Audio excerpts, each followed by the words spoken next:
Terima kasih Anda masih menyaksikan Kompas yang Saudara Kabupaten Tangerang, Kota Tangerang, dan Kota Tangerang Selatan sudah menyepakati pemberlakuan pembatasan sosial berskala besar berlaku mulai Sabtu 18 April mendatang.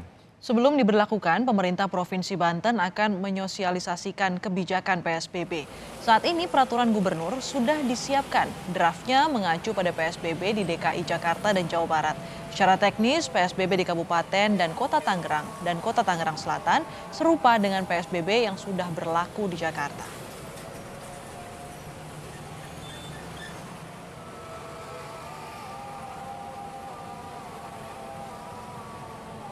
Saya bersama Gubernur Banten, Wahidin Halim. Selamat siang, Pak Wahidin. Terima kasih meluangkan waktu untuk Kompas Siang. Selamat siang. Pak Wahidin, jadi saya mau konfirmasi, tanggal 18 itu hanya Kabupaten Kota Tangerang dan Kota Tangerang Selatan ya Pak ya? Berarti Serang tidak termasuk ya? Ya karena sesuai yang kita ajukan memang satu syarat di mana kondisi Tangerang Raya itu tingkat organisitas tinggi karena begitu tajam peningkatan yang terpapar. Jadi masuk epicentrum sama dengan Jakarta.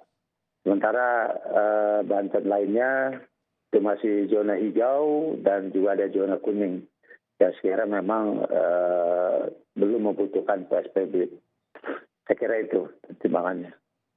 Karena ada peningkatan yang tajam di Tangerang dan Tangerang Selatan, maka dua kota itu yang diberlakukan PSBB. Lalu bisa dijelaskan Pak, apa yang boleh dan apa yang tidak boleh dari kegiatan warga di dua kota itu? 3 kota, 2 kota, satu kabupaten, Mbak. Jadi kalau kita lihat ini hampir sama dengan Jakarta karena perilaku, interaksi sosial dan sebagainya kan sama. Yang terdampak juga pas sama. Cuma memang ada beberapa penekanan di kita, seperti misalnya pembatasan jam operasional. Kalau di Jakarta mungkin jam 6, kalau kita sudah mulai jam 5.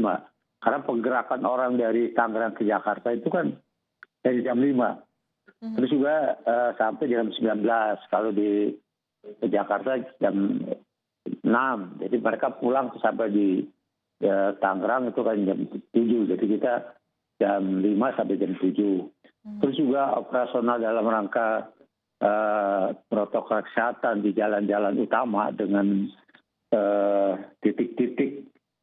Misalnya checkpoint itu ada di tiap kota dan kabupaten. Lalu kita berlakukan 24 jam. Kita sepakat tidak mengikuti pembatasan sosial operasional itu sampai 24 jam. Kalau kendaraan operasional tadi 5 sampai jam 7 atau 19, tapi kalau untuk kegiatan dalam rangka penanganannya itu sampai 24 jam non-stop. Jadi operasional dilebihkan 1 jam dibanding Jakarta ya Pak. Jika Jakarta jam 6 pagi hingga jam 6 sore, di Banten ini jam 5 pagi hingga jam 7 malam. Iya.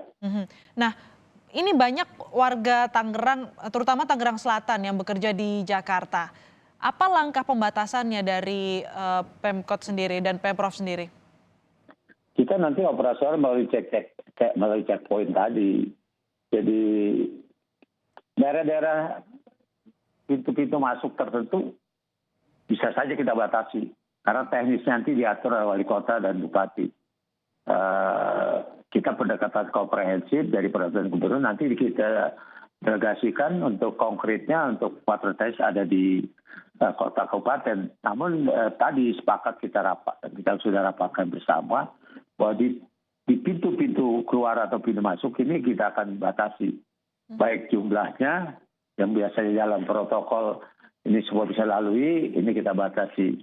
4 jalan utama kita tutup 2 jalan, yang lainnya baru kita buka. Jadi pendekatan seperti itu nanti Pak, secara teknis. Akan ada checkpoint di beberapa pintu masuk ke Jakarta dari Banten begitu. Bagaimana dengan operasional KRL, Pak Gub? Karena kemarin ini beberapa kepala daerah dari Bogor, Depok, dan juga Bekasi ini meminta agar KRL ini ditutup operasionalnya. Bagaimana dengan dari Banten terutama untuk warga Tangerang Selatan yang bekerja di Jakarta?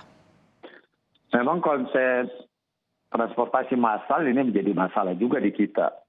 Kalau kita cuma dibatasi dari kapasitas, ini kan terjadi kerumunan di terminal maupun di stasiun. Kayak kemarin terjadi di di Depok maupun di Bogor. Pada waktu rapat dengan DKI kita mengusulkan ya jelas aja ditiadakan atau misalnya ditutup atau sebagai bentuk-bentuk lain. Karena kalau dia masih dibuka, walaupun ada pembatasan kapasitas, jumlah orang yang kita kurangi, tetapi orang nanti kan bergerombol di daerah-daerah kita. Itu yang saya maksud, nanti dalam checkpointnya kita harus tertibkan situ. Kita gunakan protokol kesehatan, kalaupun misalnya masih ada yang berangkat ke Jakarta, ya harus diperlakukan secara ketat protokol kesehatan, misalnya dengan jaga jarak, harus ada juga saniternya dan lain sebagainya. Ini yang tadi juga kita diskusikan. Ya sekarang saya sedang merumuskan. Justru persoalannya di sini kita tadi yang belum ketemu.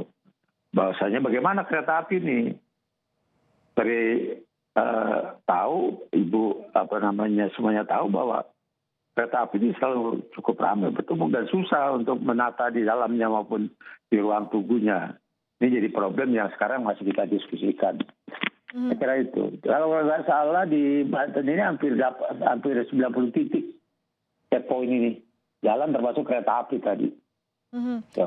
Jika nanti opsi skenario KRL ini akan ditutup sementara begitu Pak Gub, apa yang menjadi alternatif yang disediakan Pemprov untuk angkutan lainnya? Karena kita tahu masih banyak sektor pengecualian yang masih buka kantornya.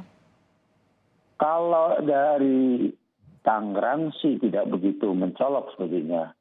Kalau kita justru dari Lebak dan Serang yang begitu banyak penumpangnya sampai kadang di atas dulu sih.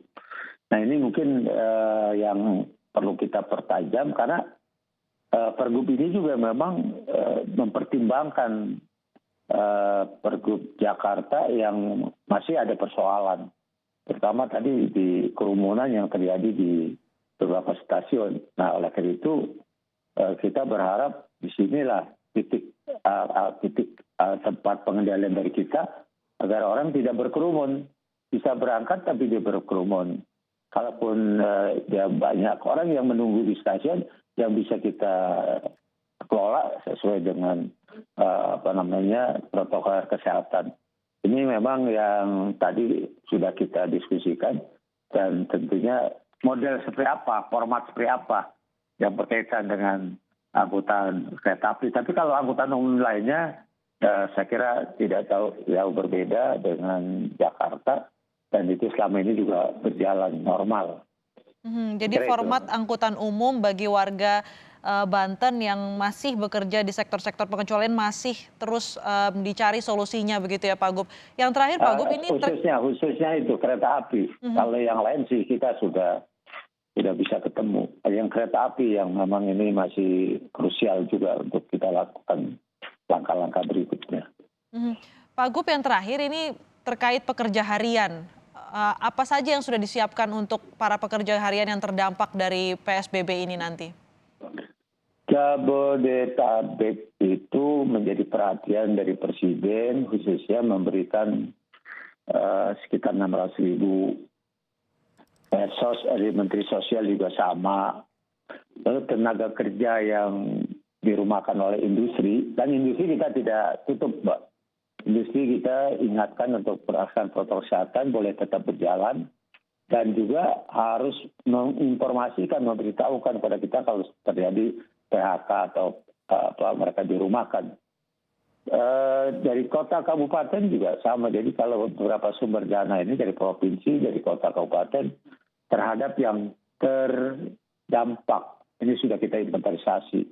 Untuk Banten sendiri sekitar sementara datanya 670.000 kepala keluarga, sama dengan 3.600.000-an jiwa yang harus mendapatkan subsidi atau social safety net. Ini sudah kita ambil langkah-langkah karena satu syarat PSBB adalah adanya kesiapan kita untuk membiayai, katakanlah, mensubsidi mereka-mereka yang terpapar atau terdampak dalam hal ini. Saya kira itu.